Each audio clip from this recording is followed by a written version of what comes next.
Essa narrativa da tempestade é interessante, porque ela, de alguma forma, é uma tragédia anunciada.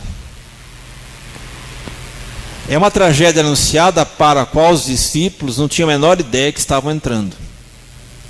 Curioso é que quem convida a eles entrarem é Jesus.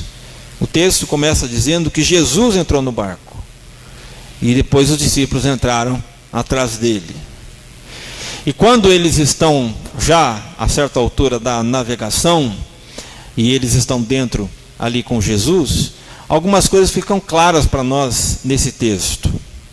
Que Jesus não entrou no barco no meio da tempestade, nem quando a calmaria estava se aproximando, mas ele entrou antes da tempestade se formar. Isso mostra um padrão da maneira de Deus agir com as pessoas. Isso mostra um padrão da maneira de Jesus lidar conosco. O fato é que Jesus nunca chega no meio da situação trágica, da calamidade, da tempestade. Ele não chega depois da calamidade, da tempestade. Ele sempre chega antes. Ele sempre toma a iniciativa. Ele sempre está anterior a qualquer situação aflitiva que venha nos atingir e que possa nos preocupar. Por uma razão muito simples. Um dos atributos dele, como Deus, é a onipresença. E onipresença significa que ele enche e preenche todas as coisas, não só no céu e na terra, mas que ele preenche todas as coisas em todos os horários. Ele preenche todas as coisas em todos os tempos, passado, presente e futuro. Ele é onipresente não só porque ele ocupa espaços, ele é onipresente porque ele ocupa o tempo todo. Passado, presente e futuro. Então ele está no passado, no presente e no futuro, afinal de contas ele mora na eternidade. Ele veio da eternidade, e a eternidade ela engloba o cronos, o tempo cronológico. E por causa disso, pela sua onipresença, nós devemos saber uma coisa. Ele nunca vai atuar no meio da nossa circunstância, mas sempre antes da nossa circunstância. João vai dizer sobre Jesus que o Verbo estava com Deus, o Verbo era Deus, e ele estava no princípio com Deus, ele estava antes da fundação do mundo. E se o Verbo, que é Jesus, estava com Deus antes da fundação do mundo, uma coisa é clara. Quando o mundo foi criado e quando veio a queda de Adão e Eva, é claro que ele já sabia disso. E é claro que a coisa já estava preparada. O fato é que Jesus foi enviado como Salvador antes da fundação do mundo. Paulo diz isso com todas as letras, né? Que ele foi preparado para ser o Salvador antes da criação do mundo. E que nós mesmos fomos eleitos, escolhidos para a salvação antes da fundação do mundo. Agora, se ele estava antes da criação do universo, ele estava antes da formação do mundo, significa que nada que aconteceu depois do mundo ser formado e cair, o pegou desprevenido. Essa é a certeza que nós temos que ter, queridos. Não tem nada que pegue Deus de surpresa, que acontece na sua vida, que tenha pego Deus de surpresa, desprevenido. Todas as coisas estão rigorosamente sob controle dele. Deus sabe exatamente o que fazer com cada cenário que acontece na nossa vida. Agora, olhando para os discípulos, entrar num barco no meio da noite não era nada novo para eles, estavam acostumados. Eles eram pescadores de vocação, eles estavam acostumados a sair no meio da noite, o melhor horário para pescar é à noite, dizem os pescadores, né? Eles estavam acostumados a pegar o barco, entrar no meio do mar no meio da noite para pescar, não é novidade. Ele deve ter feito isso inúmeras vezes, centenas de vezes. A questão é que naquela noite específica alguma coisa aconteceu. Eles já deveriam ter enfrentado várias tempestades ao longo da vida, mas aquela tempestade é diferente.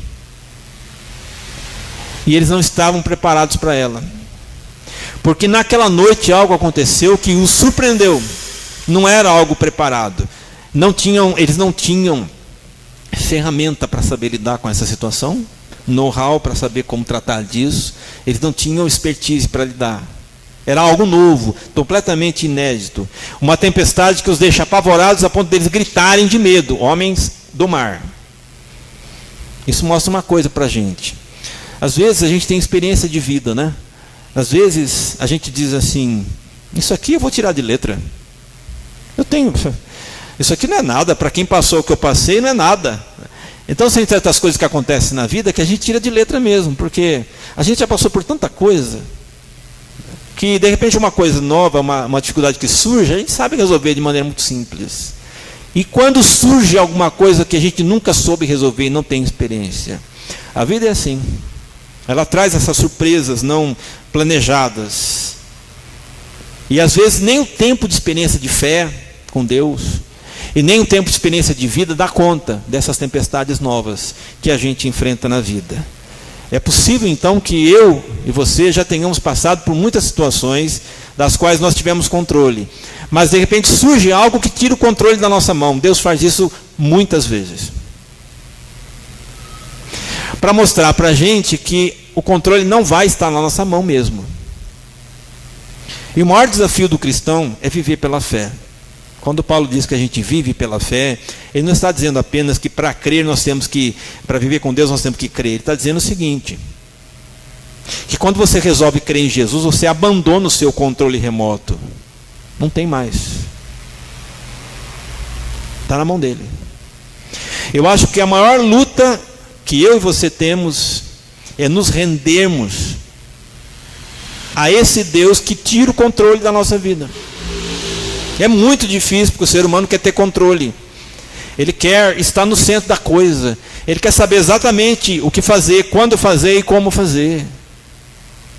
Mas às vezes, queridos, Deus nos manda no meio de um barco, numa tempestade, e a gente não dá conta. Chega o medo, chega a ansiedade, chega o temor de não aguentar, não sobreviver, não subsistir. A gente grita desesperado. Jesus está no barco, dormindo. E só pode dormir naquela situação e naquela condição quem controla as duas coisas, o vento e o mar. Só ele pode dormir, ninguém dormiria. Ele sim. Mas a compaixão de Jesus é tremenda nesse texto. A compaixão dele para com as pessoas que sofrem com ansiedade, sofrem com essa perda do controle da própria vida. A gente aprende 3 lições com Jesus e com os discípulos aqui. A primeira delas é básica, é fundamental. É necessário convidar Jesus para fazer parte da sua vida.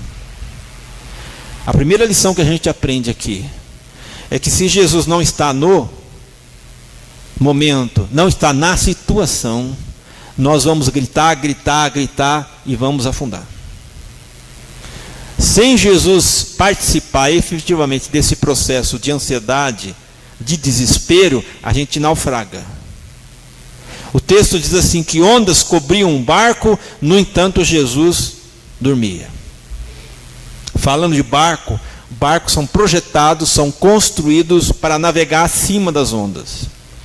Barcos são projetados para aguentar a tempestade, para aguentar qualquer tipo de calamidade náutica. O projeto prevê que o barco se sustente sobre as águas, que ele não afunde mesmo que entre um pouquinho de água ali. Mas há uma coisa que não dá para prever no projeto da construção do barco. Não dá para prever o mistério do mar. O mar é um grande mistério. O transatlântico Titanic era considerado na época inafundável, né? A ponto de, parece que o capitão de então, ou o construtor do navio, teria dito, nem Deus afunda esse navio. De fato não foi nem preciso Deus, bastou um iceberg e acabou com ele, né? Deus não precisou fazer nada, bastou um iceberg no meio do caminho e afundou o inafundável. E o mar é assim, queridos. O mar é misterioso, ninguém domina o mar. O Paulinho da Viola tem uma música sobre isso. Ele diz assim, não sou eu quem me navega é o mar. É ele quem me carrega como nem fosse levar. Se você olhar para isso, a gente vai perceber que a vida é o mar e nós somos o barquinho. A vida, ela tem contornos, ela tem realidades, ela tem vivências, muitas vezes misteriosas. E o nosso barquinho vai se ingrando pelas ondas do nosso mar, que é a nossa vida. Na vida a gente vai enfrentar tempestades externas o tempo todo, desafios para a fé, desafios para a nossa vida emocional, para a nossa vida familiar, para a nossa vida profissional. Constantemente, elas vão ameaçar seguranças conquistadas, estabilidade muitas vezes obtidas. E essas tempestades de fora muitas vezes vão desencadear uma tempestade interna. E nós entramos em pânico, como eles também entraram em pânico. Agora, as tempestades, queridos, não precisam ser causadas por fatores externos. Às vezes, nós mesmos somos causadores de tempestade. A nossa maneira de pensar nos coloca em pânico. Já parou para refletir? Muitas vezes a maneira como eu penso me joga em pânico. Não precisa o cenário estar ruim. Eu não preciso estar passando por uma crise externa. Pode estar tudo bem na minha casa, tudo bem na minha família, tudo bem no meu trabalho, tudo bem com os meus filhos. Todos com saúde. Tudo indo muito bem, mas dentro de mim pode acontecer uma tempestade, gerada pelos meus padrões de pensamento. E nós originamos as tempestades também. Quando nós dizemos coisas para nós que são contrárias à confiança em Deus. Quando dizemos para a nossa alma coisas que são contrárias àquilo que Deus diz sobre nós e para nós. Quando nós começamos a adotar um padrão de pensamento extremamente marcado pela desistência da confiança em Deus, nós criamos tempestades intensas dentro da nossa alma. Por isso que é preciso convidar Jesus para fazer parte da nossa jornada, para fazer parte da nossa vida. Eu lembro que quando eu comecei a frequentar a igreja pequeno, faz pouco tempo isso, eu lembro que eu aprendi um cântico que dizia assim: com Cristo no barco, tudo vai muito bem e passa o temporal. Passa o temporal, passa o temporal.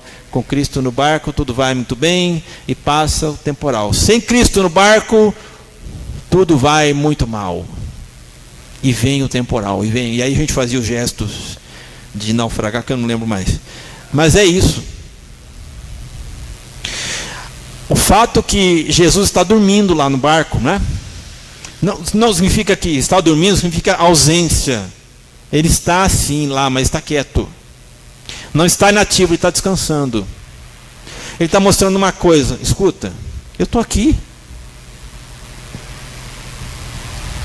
E se eu estou descansando, você tem todas as razões para descansar.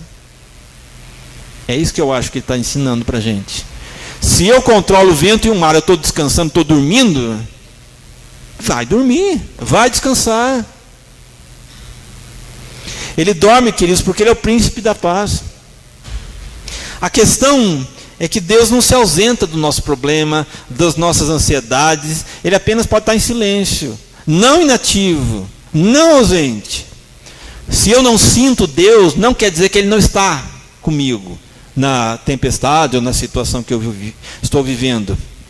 Apenas significa uma coisa: eu preciso acordar. O que aconteceu com Jesus. Eles foram lá acordar Jesus e fizeram a coisa certa. Jesus não diz assim: vocês não têm fé porque eles acordaram Jesus porque ele queria dormir. Não, eles fizeram exatamente a coisa certa. A oração sempre vai despertar Jesus para nos socorrer. Porque ao acordar, Jesus faz algo imediatamente. Ele fica de pé, ele repreende o vento, repreende o mar. Ele socorre os discípulos.